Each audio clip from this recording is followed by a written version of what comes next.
시작하겠습니다. 안녕하세요. 안녕하세요.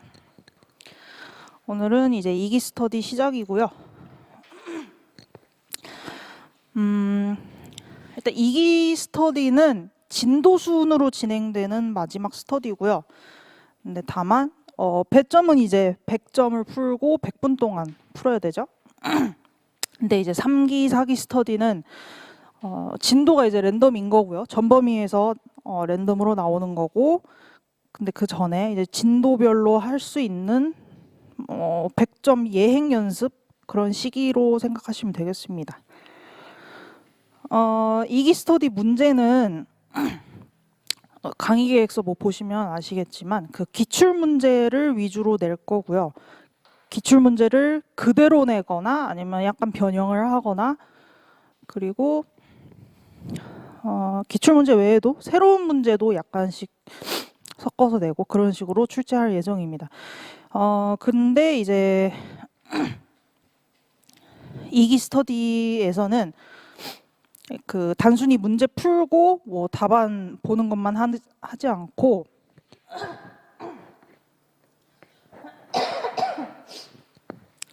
기본적인 암기는 다 됐다는 전제하에 출제 의도를 파악하는 연습을 좀 더 할 거고요. 그리고 그 출제 의도에 맞는 목차를 잡는 것도 좀 중점적으로 볼 거고, 그리고 같은 논점에서 나올 수 있는 다른 문제도 한번 생각해보고 그런 식으로 해서 죄송합니다. 그런 식으로 해서 기출 문제를 좀 더 깊이 있게 보는 그런 스터디 시간이 되도록 하겠습니다. 해서 일단은 지난주 그러니까 지난 시간 1기 10주차 채점 평을 보겠습니다.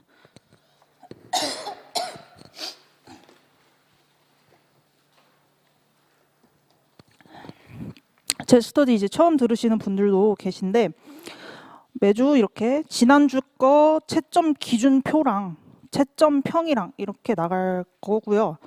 채점 평은 그 해당 주에 강평했던 내용 중에서 뭐 약간 부족한 부분이거나 아니면은 그때 질문 주신 사항에 대해서 더 정확하고 풍부하게 답변 드릴 거 있으면은 그 다음 주 채점평에 추가를 해서 드리고 있습니다.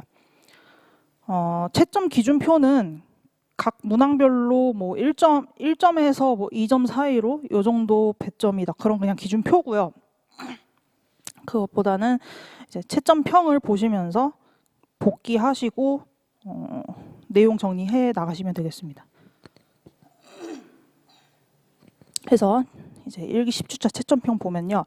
먼저 문제 1번이 부동산 투자와 투기를 비교 설명하시오랑, 그리고 부채금융을 이용할 때 레버리지 효과를 설명하시오, 이런 문제였는데, 이것도 어느 정도 암기를 했으면 쓸 수 있는 문제다 보니까 잘 쓰신 분들은 풍부하게 잘 쓰셨어요. 근데 빈약한 답안도 많이 있었고요.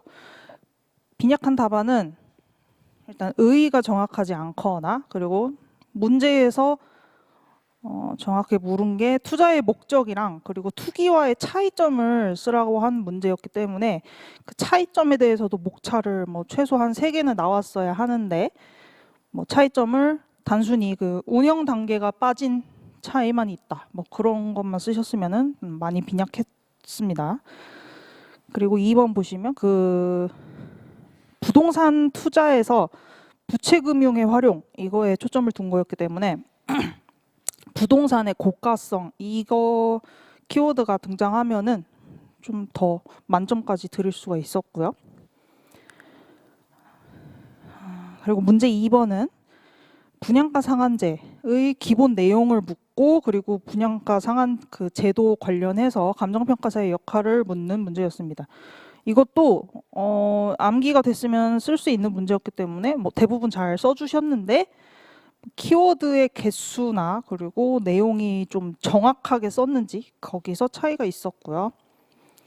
그 이번에 보시면 분양가 상한제 관련해서 준비해둘 기본 목차랄까 내용, 그거를 정해 드렸어요. 보시면 동그라미 1번은 개념. 개념은 의의랑 내용이랑 그 근거 법률이죠. 그거랑 그리고 분양가 상한제 그 제도의 목적. 목적도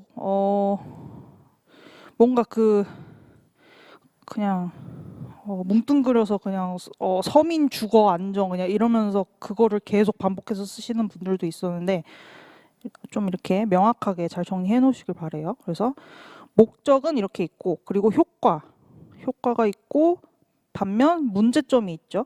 이 제도의 문제점, 한계 뭐 이렇게 할 수 있겠는데 네, 내용은 이렇고 그리고 감정평가사의 역할은 그 택지비 감정평가를 하게 되면서 갈등 조정자로서 그 시장의 효율성 증대를 하는 역할을 하기 때문에 잘 뭐 해야 된다 그런 내용이 들어가야 되고 그리고 그 외에는 택지비의 구체적인 감정평가 방법을 쓰라고 할 수도 있겠고요.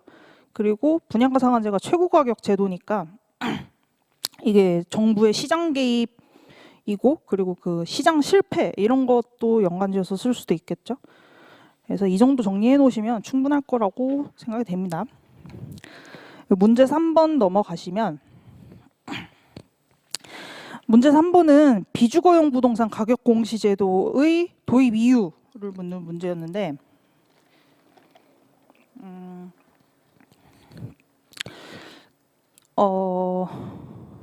그 1번 같이 보시면 비주거용 부동산 가격 공시 제도를 그냥 그 제도의 그냥 목적을 묻는다 이러면은 그 토지나 주택의 기존 가격 공시 제도의 목적인 지가 정보 제공, 뭐 일반 거래 지표가 되고 세금 산정의 기준 이런 것도 그 제도의 목적으로는 맞는 내용이죠. 맞는 내용인데 하지만 문제가 비주거용 부동산 가격 공시 제도의 도입 이유 이렇게 돼 있는데 그 속뜻을 보면 다른 부동산에 대해서는 가격 공시 제도가 다 있는데 비주거용 부동산에 대해서만 가격 공시 제도가 없는 상황에서 이 제도를 도입한 이유 사실 이걸 묻는 거라서 예시 답안처럼 그 시가 괴리 문제 그리고 각 부처마다 건물 가격 구하는 기준이 다 별도로 있어서 행정 낭비 그리고 용도에 따른 조세 불균형 문제 요것 때문에 도입되었다. 이게 사실 논점에 맞는 답이었습니다.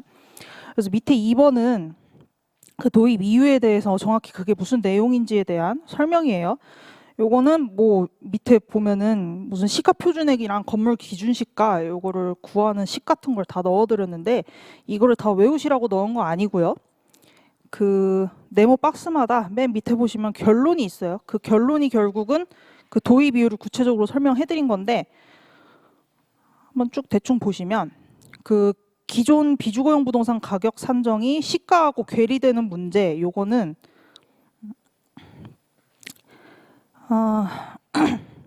그 산식 바로 밑에 보시면 요 건물 시가 표준액 요거는 행정안전부 장관이 지방세법에 따라서 이렇게 고시되는 걸 토대로 산정이 되고요.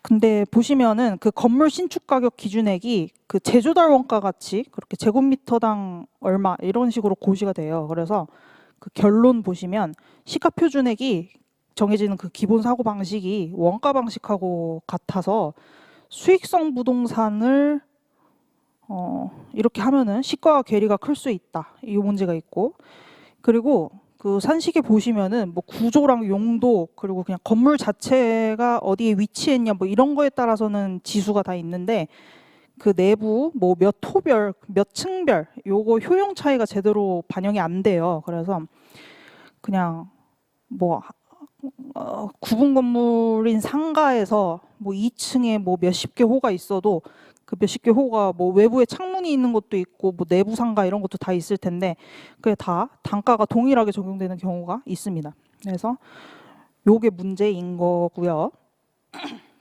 그리고 그 밑에 2번은 각 부처마다 건물 가격 구하는 기준이 별도로 있어서 행정상 낭비다 이건데 이것도 같이 보시면 세금이 일단 국세와 지방세로 크게 나뉘죠. 근데 그중에 국세는 기준 시가를 기준으로 건물에 대해서 부과가 되고요. 그리고 지방세는 시가 표준액을 기준으로 부과가 돼요. 시가 표준액은 그 위에 네모에 건축물 시가 표준에 그거 있죠. 그건데 이제 국세는 밑에 건물 기준 시가라고 해서 산식 밑에 보시면 건물 기준 시가는 국세청장이 고시를 하고요.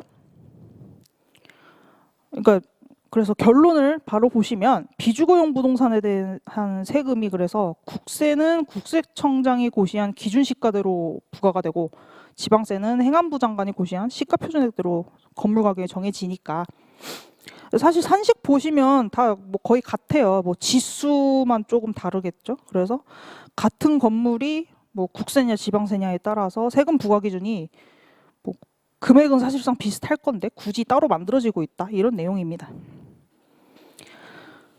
그러면 오늘 문제에 넘어가겠습니다. 오늘 문제 넘어가시면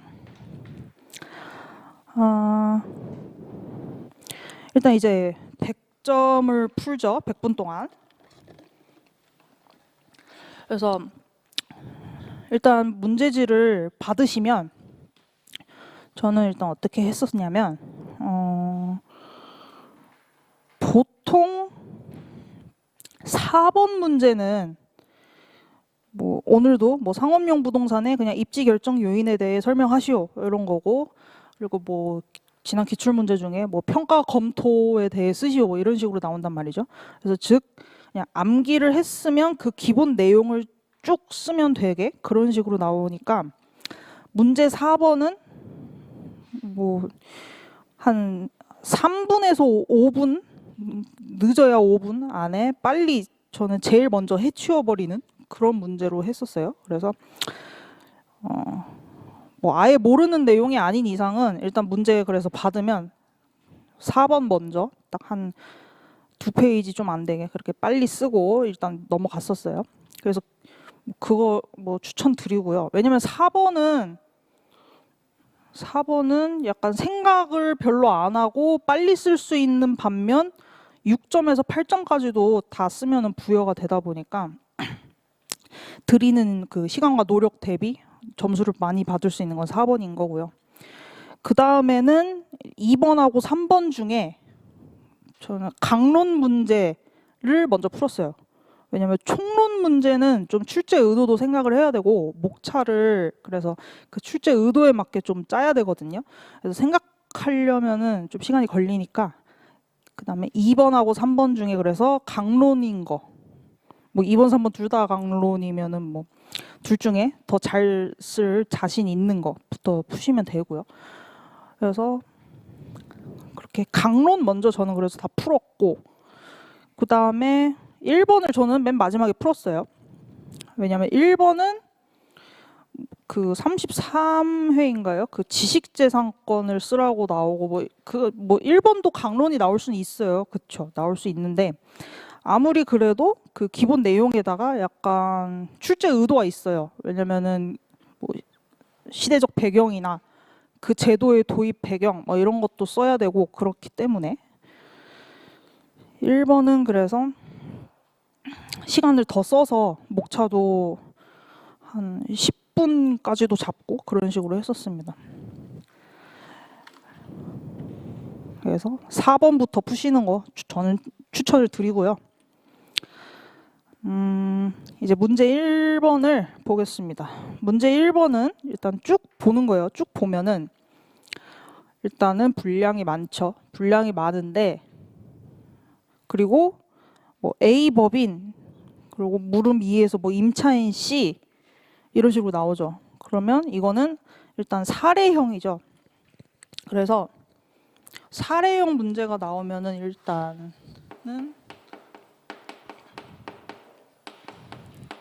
사례형 문제는 문제 그 내용 서술의 그 구성이 그거에 해당하는 일단 일반 이론을 서술을 해야 되고요. 그리고 그 일반 이론을 사안에 맞게 적용하는 것도 내용에서 보여줘야 하고, 그리고 항상 웬만하면은 다 그 사안의 결론을 내줘야 합니다. 명확하게. 그래서 뭐 사안의 경우 타당하다 아니면 사안의 경우 이런 식으로 하여야 할 것이다 이러면서 결론을 꼭 내줘야 하고요. 그러면 사례형이니까 뭔가 일반 이론이 뭔지 일단 논점을 파악해서 일반 이론을 써주고 그리고 각 물음별로 사안에 적용을 해주고 결론을 내야겠다. 이거를 일단 마음에 두시고 그리고 문제 1번의 그 맨 위에 큰 물음을 이제 한번 보는 겁니다. 보니까 A 법인은 토지 뭐 200제곱미터 하고 그리고 연면적 100제곱미터의 1층짜리 건물 근데 괄호 열고 집합 건물이 아님 뭐 이렇게 써 있어요. 근데 일단 이 말이 왜 있는지 이것만 봐서 모르죠. 근데 쭉 보니까 근데 이게 그냥 토지 건물 복합 부동산인데 그 안에 건물 101호하고 102호 이런 식으로 구획되어 있대요. 보통 무슨 이렇게 몇 호 이렇게 구획되어 있으면 그거는 구분 건물인 경우가 대부분인데 이거는 복합 부동산인데 그 안에 구획이 되어 있다. 약간 이런 상황이에요.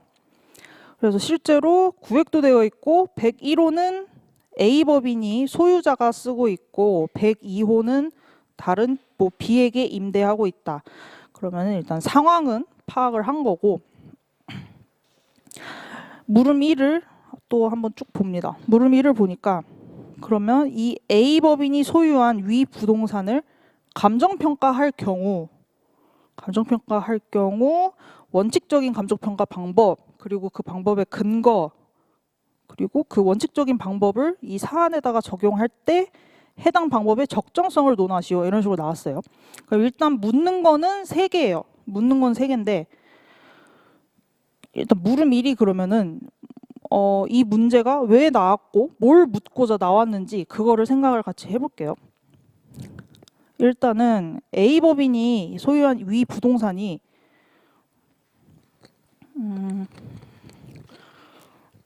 일단은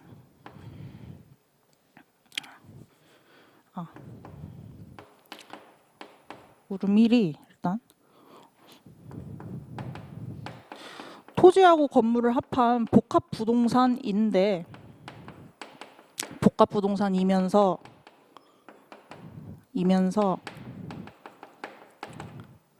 구분 건물처럼 보이죠. 지금 여기서 문제가 발생을 하는 건데 그러면은 이거를 감정평가한다 할 때 감정평가의 방법이 둘이 다르죠.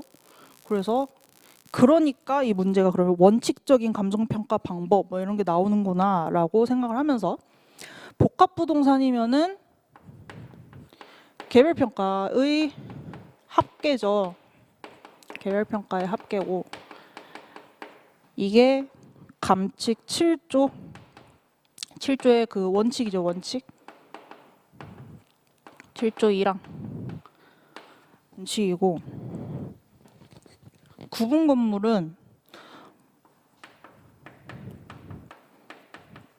보통 그 전용 면적하고 대지권을 일괄평가하죠.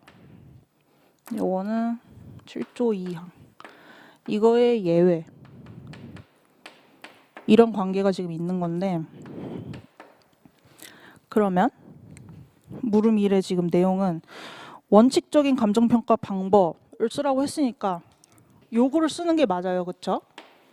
일단 토지 건물 따로 있는 거고 그리고 명확하게 문제에서 괄호 열고 그 집합 건물이 아님 이런 식으로 써놨으니까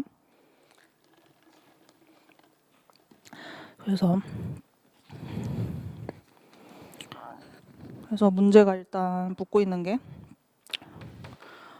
원칙적인 감정평가 방법은 개별평가를 쓰면 되고 개별평가를 쓰려면은 일단 그러면은 뭐 의랑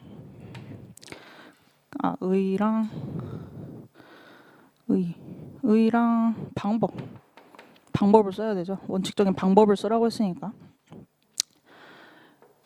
이거를 써야 하고 그리고 7조 1항인 것도 써야 하고 이런 식으로 일단은 원칙적인 방법을 써주고 그 다음에 근거를 쓰래요. 이 근거는 요것만 생각이 나신 분들도 있을 건데 사실 요거를 쓰라고 하는 거는 그거예요. 개별 평가가 개별 감정 평가의 근거라고 하면은 그 이론서에 법률적 근거랑 이론적 근거 이렇게 나오는데 요거는 그 민법이랑 뭐 과세 법령 같은 거 그리고 감칙 7조에서 개별 평가 원칙이라는 거 요게 법률적 근거죠. 그리고 이론적인 거는 토지랑 건물이랑 그 근본적인 속성이 다른 거 이런 거 있죠. 그래서 요걸 썼어야 했고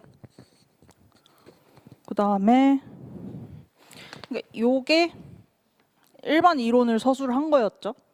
일반 이론을 서술하는 거였고 사실 그 다음에 묻는 게 그럼 해당 방법의 적정성이죠. 적정성을 물었는데 그럼 사안에 이 A법인 소유의 이 부동산에 감정평가를 할 때 이 원칙적인 방법인 개별평가를 하는 것의 적정성인 건데 요거는 그러면 어떤 식으로 써야 하냐면요.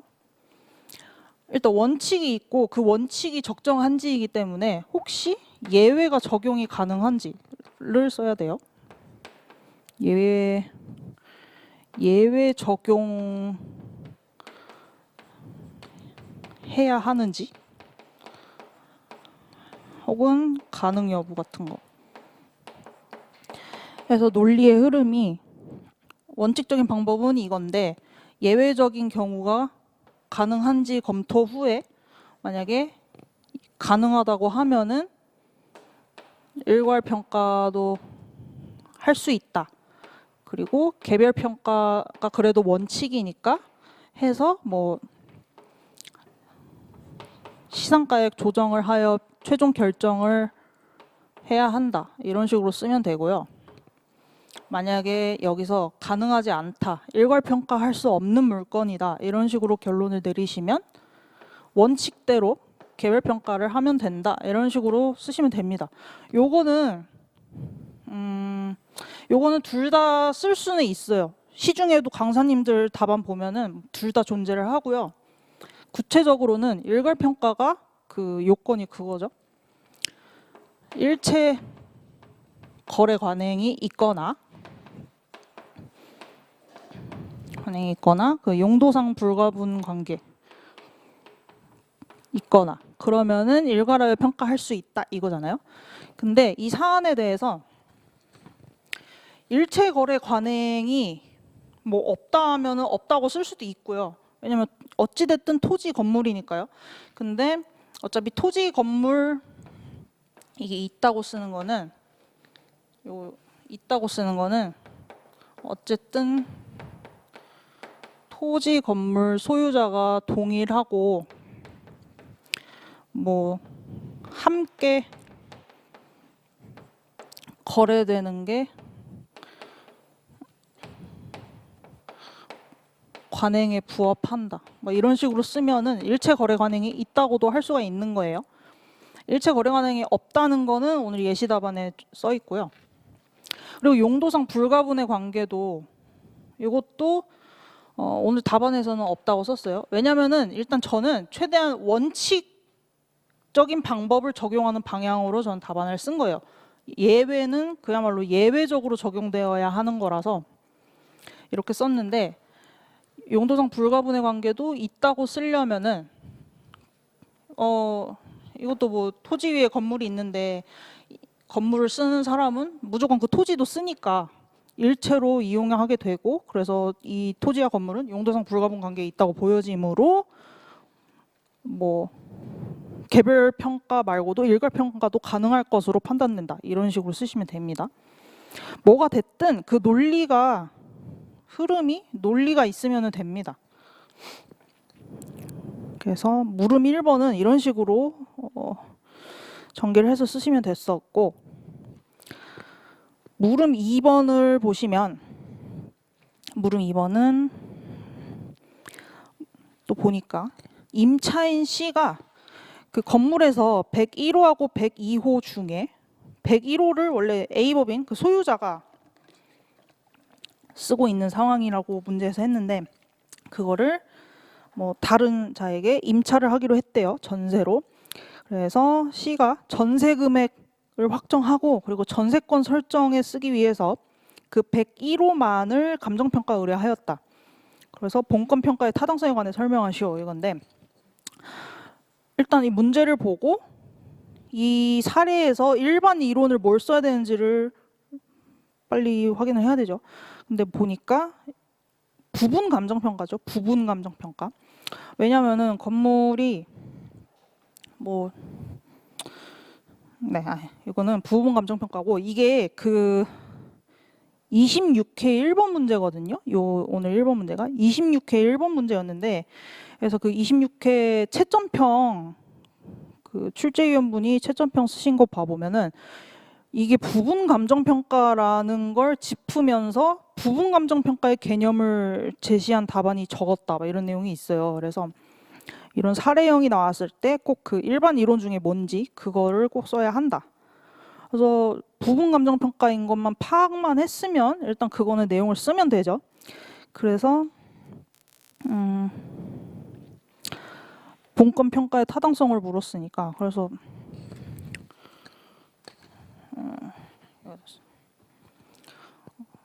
그래서 일단 부분 감정평가라는 걸 파악을 했으면 부분 평가가 뭔지 일단 개념을 써줘야 되죠. 그게 개념이 뭐고 근거 조항 같은 거 다 써준 다음에 그리고 그 부분 평가할 수 있는 그 요건이 있죠. 요건은 특수한 목적이 있거나 합리적 이유가 있거나 요거죠. 그래서 이렇게까지 일반 이론을 다 써준 다음에 그러면은 사안의 경우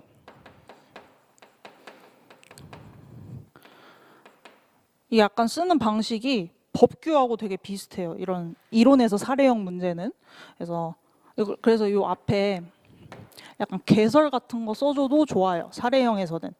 뭐 사안은 이런 상황인데 뭐가 문제된다. 요거를 써주면 사례형에서는 개설을 써도 뭐 0.5점은 더 받을 수 있지 싶어요. 여유가 되시면 개설도 뭐 챙기시고. 근데 일단 일반 이론을 써야 하고 사안의 경우는 그 요 요건에 해당하는지 요건 해당 여부 판단. 일반 이론을 사례에 적용을 하고 그 다음에 결론을 내줘야 되죠. 이것도 저는 웬만하면 원칙적인 평가 방법을 준수하는 걸로 답안을 썼으니까 요건 해당이 안 된다 이런 식으로 했어요. 그러니까 특수한 목적이 없다. 그리고 합리성도 보이지 않는다 이런 식으로 했는데 이것도 물론 그 전세권 설정이라는 특수한 목적이 있다고 보여진다 이런 식으로 쓸 수 있고요. 합리적 이유도 그 건물에서 일부만 임차하기 위해서 감정평가하는 거니까 전체를 할 필요 없고 부분만 하면 된다 이런 합리성이 있다 그런 식으로 써서 부분 감정평가가 가능하다고 쓸 수도 있고 안 된다고 쓸 수도 있고 근데 아까 물음 1번도 그렇지만 뭔가 원칙과 예외가 존재하는 상황에서 예외 쪽을 택하는 답안을 쓸 때는 가능하다고 보여진다라고 약간 그런 식으로 쓰면서 다만 뭐 그 원칙적인 방법도 얘기를 하면서 그거랑 꼭 뭐 시상가액 조정 시 같이 뭐 합리성 검토를 하여 최종 결정해야 된다 그런 식으로 약간 보수적으로 안전하게 그런 식으로 써야 합니다. 이게 사실 이론 답안 측면에서는 이게 되게 좋은 답안이죠. 막 무조건 원칙 아니니까 안 된다 이것도 뭐 틀린 건 아니지만 뭐 하여튼 원칙 쪽으로 가는 답안은 오늘 예시 답안에서 드렸으니까 약간 예외 쪽으로 쓰는 것도 한번 꼭 혼자 생각을 해보시길 바래요. 그래서 물음 2는 부분 감정 평가였고, 그래서 물음 3은 보면 A 법인이 토지만 있을 때, 그러니까 건물이 있기 전에 토지만 있을 때 저당권 설정해서 토지 담보로 뭐 대출을 받았나 봐요.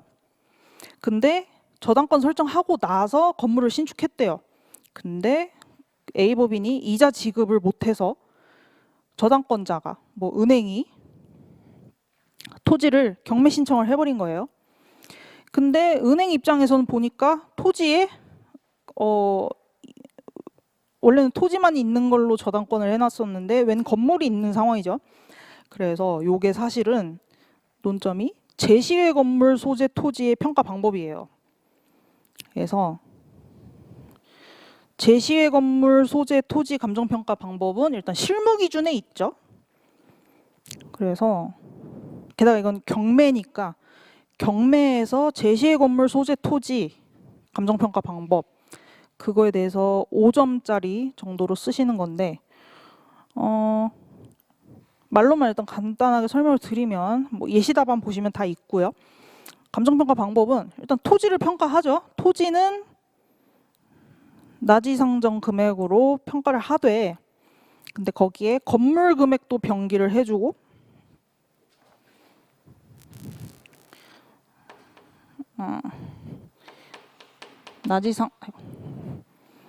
나지상정 토지 금액을 평가를 하되 그 제시의 건물 금액도 병기를 해주고 그리고 이 건물이 토지에 미치는 영향을 고려한 토지 금액도 병기해주고 이런 식으로 쓰면 됩니다.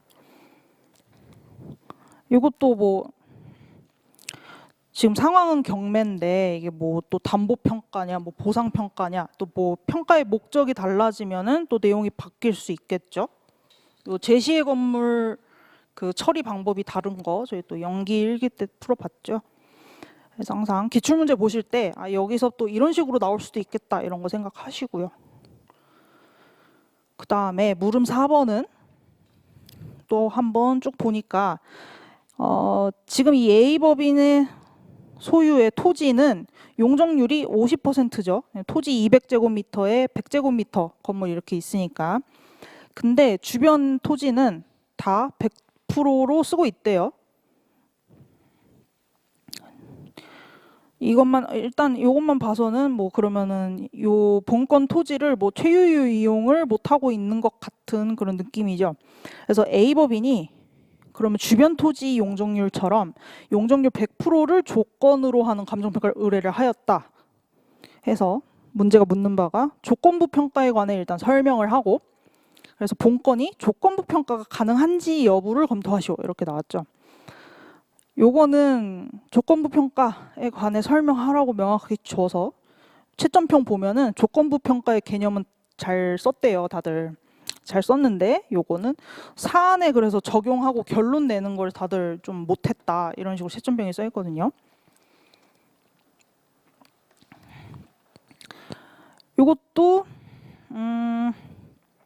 결국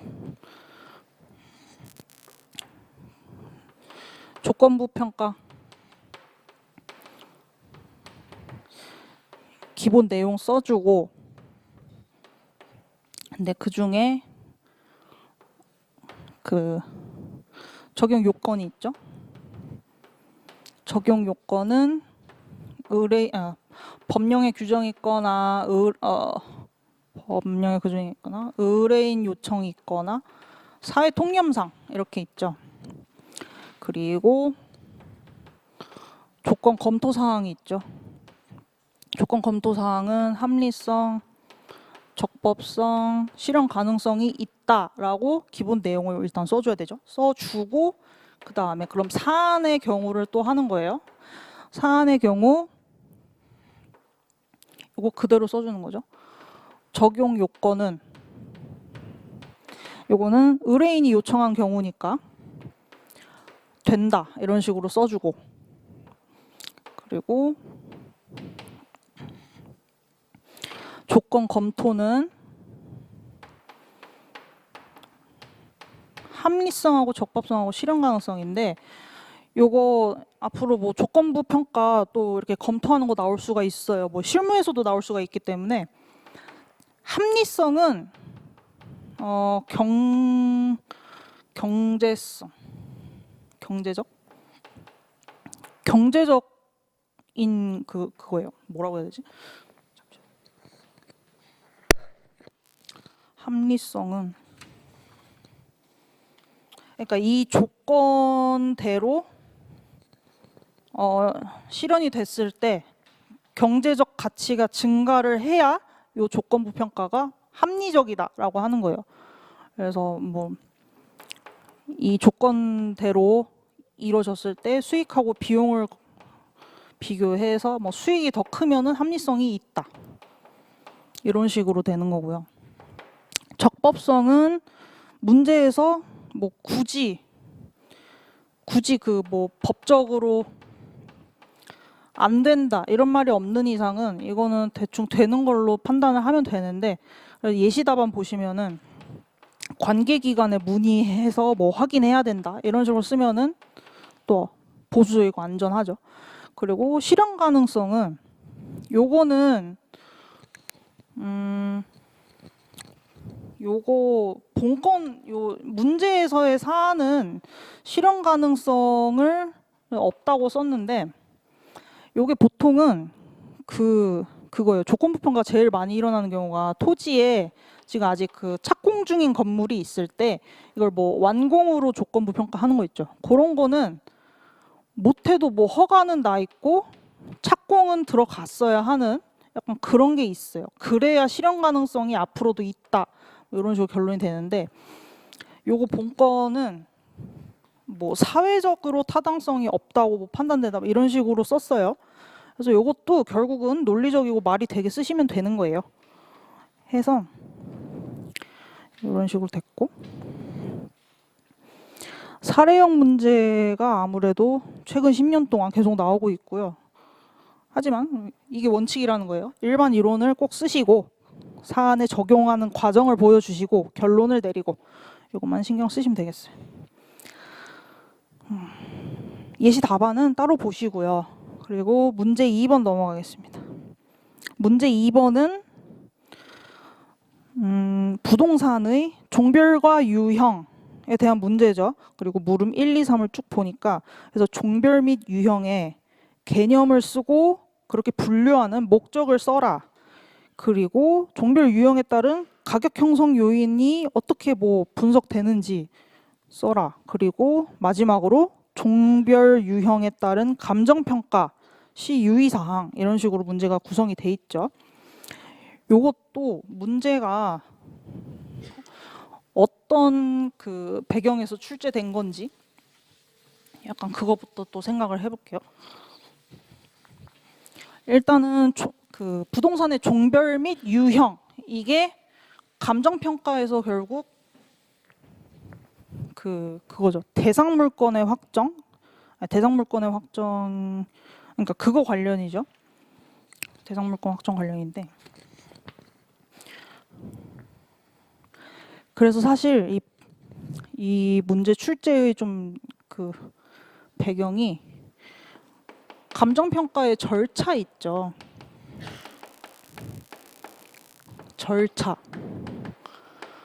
절차가 제일 먼저 그 기본적 사항 확정하고 처리 계획 수립하고 자료 수집하고 뭐 이런 식으로 쭉 있죠. 자료 수집하고 그다음에 가치 형성 요인 뭐 분석하고 적용할 감정평가 방법, 결정하고 적용하고 그 다음에 시상가액 조정하고 평가액을 최종 결정하는 이런 식으로 되죠. 이게 지금 절차의 큰 흐름인데 이 중에서 사실 부동산의 종별 및 유형은 그 기본적 사항이 또 여러 가지 있죠. 그 의뢰인이랑 대상 물건이랑 감정평가 목적이랑 시점 이렇게 있는데 이 중에 대상 물건 내용이에요. 사실 이 대상 물건이 요거에 지금 해당을 하죠. 종별이 뭐고 유형이 뭔지 여기서 제대로 확정을 해야 이후 절차에 영향을 미치고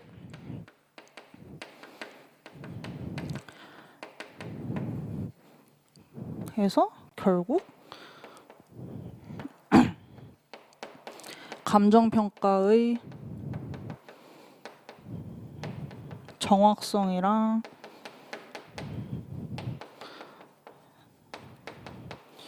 신뢰성 향상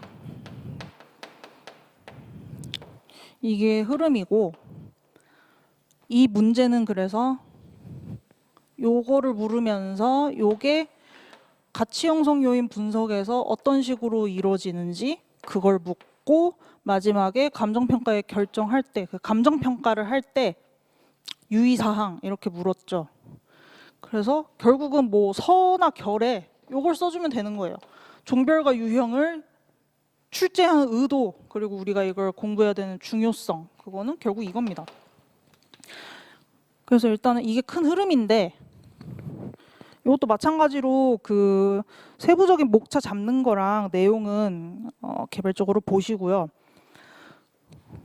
오늘 같이 볼 거는 그래서 이게 또 뭐 어떤 식으로 나올 수 있을까를 한 번 더 생각을 해보는 거죠. 뭔가 지금 큰 그 상위 개념은 지금 감정평가 절차인 거고 그 중에서 요게 나온 거고 그 중에서 이게 나온 거죠. 이게 문제가 다르게 나온다면 뭐 기준 시점이나 뭐 기준 가치를 확정하는 그거를 약간 절차하고 연결지어서 그게 이제 감정평가의 또 뭐 평가 시 유의사항 아니면 그 기본적 사항 확정의 중요성 이런 식으로 나오겠죠. 중요성, 기본적 사항 확정의 중요성을 나올 수가 있고 그리고 이 문제 2번에서 물음 3 감정평가 시 유의사항이 있죠. 감정평가 시 유의사항 요거는 목차를 뭐 수험서들에 뭐 다 있지만 그거를 뭐 그냥 무조건 외운다기보다 그 목차가 왜 나오는지 아시면 다 되는데 대상 물건의 확정 시 유의사항 그리고 가치 형성 요인 분석 시 유의사항 그리고 감정평가 그 3방식 적용 시 유의사항 그리고 시상가액 조정 시 유의사항 이렇게 썼어요. 예시답안 보시면. 왜냐면 이게 전체가 감정평가니까요. 감정평가 과정에서 종별 유형 관련해서 유의사항이니까 지금 이렇게 쓴 건데 이거에도 쓸 수가 있겠죠. 대상 물건을 종별과 유형을 제대로 확정 지어서 그에 맞는 자료를 수집하여야 한다. 이런 식으로 또 쓸 수가 있는 거예요. 그래서 약 감정평가 시 유의사항을 써야 할 때는 목차는 절차에서 3-4개씩 뽑아서 쓰시면 된다. 그것도 말씀드리고 싶었고 그리고 요 문제는 종별 유형이지만 기본적 사항인 뭐 다른 거를 통해서도 문제가 나올 수 있겠다. 이런 거 체크해 두시고요. 그리고 요거는 서결에 쓸 수 있다는 거, 서결 멘트 이런 것도 정리해 두시고 그 다음에 문제 3번은 일단 그 있죠. 문제 2번은 17회 1번이었어요. 17회 1번이었고 문제 3번은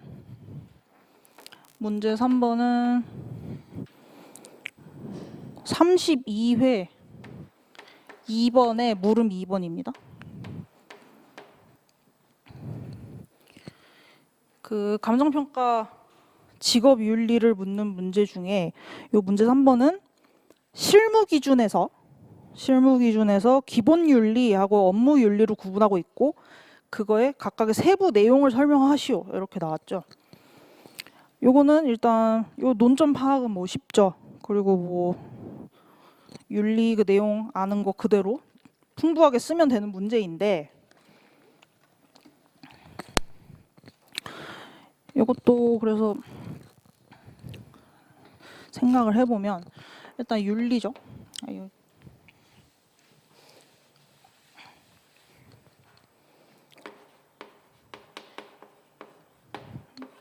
윤리는 일단 알아야 되고 그리고 근거이자 내용이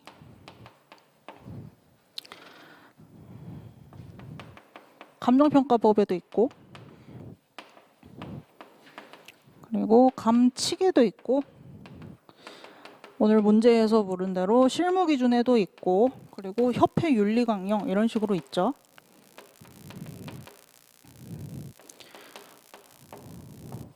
그래서 이거 각각 뭐 몇 조에 무슨 내용인지 이것도 쓸 수 있게 정리를 해두셔야 하고요.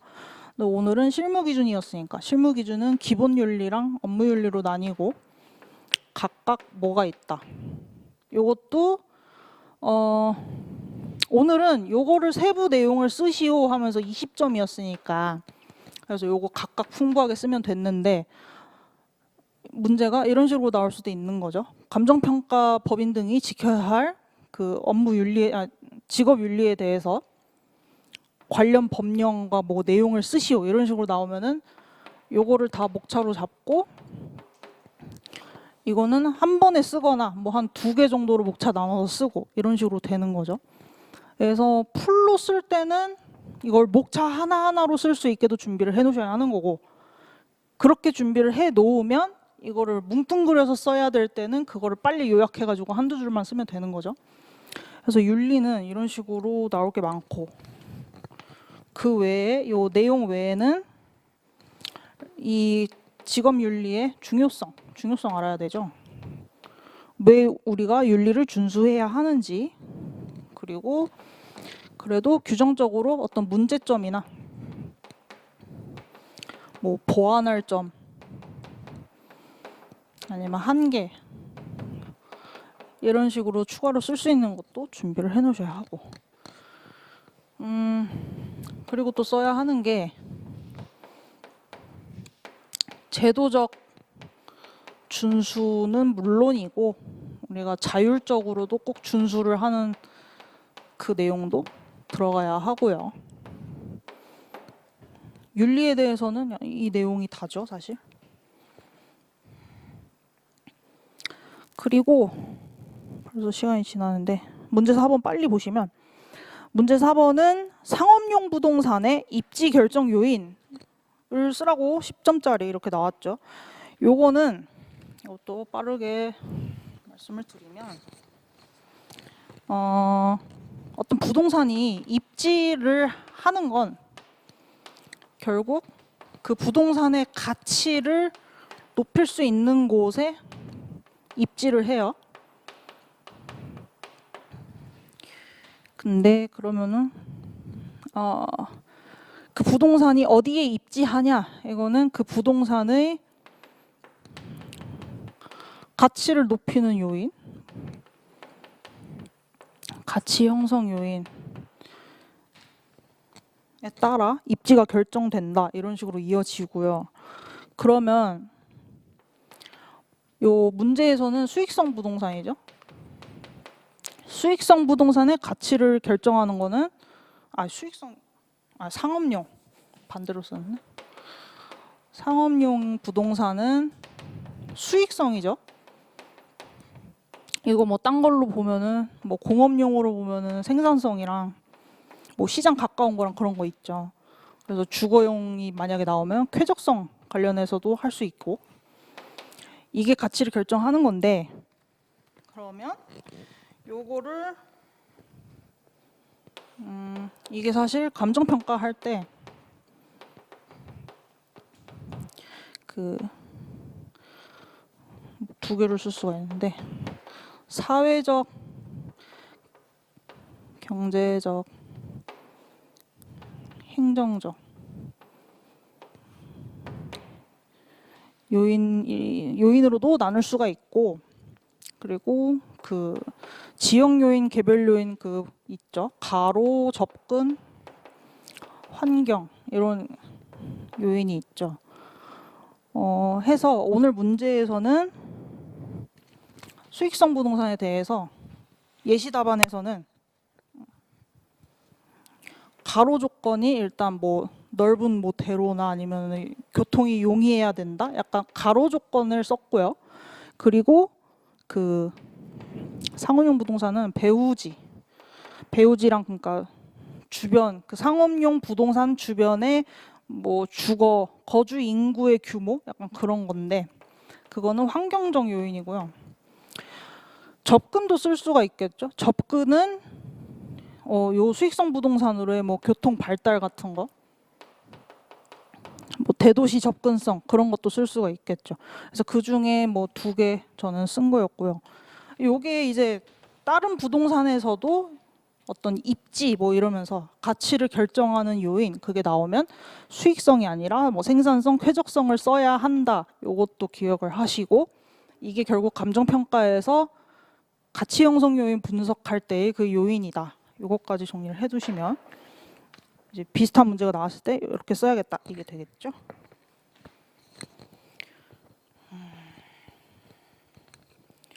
일단 100분 동안 100점 쓰는 연습 이제 열심히 한번 같이 해보자고요. 네. 또 한 주 잘 공부하시고 다음 주에 뵙겠습니다. 수고하셨습니다.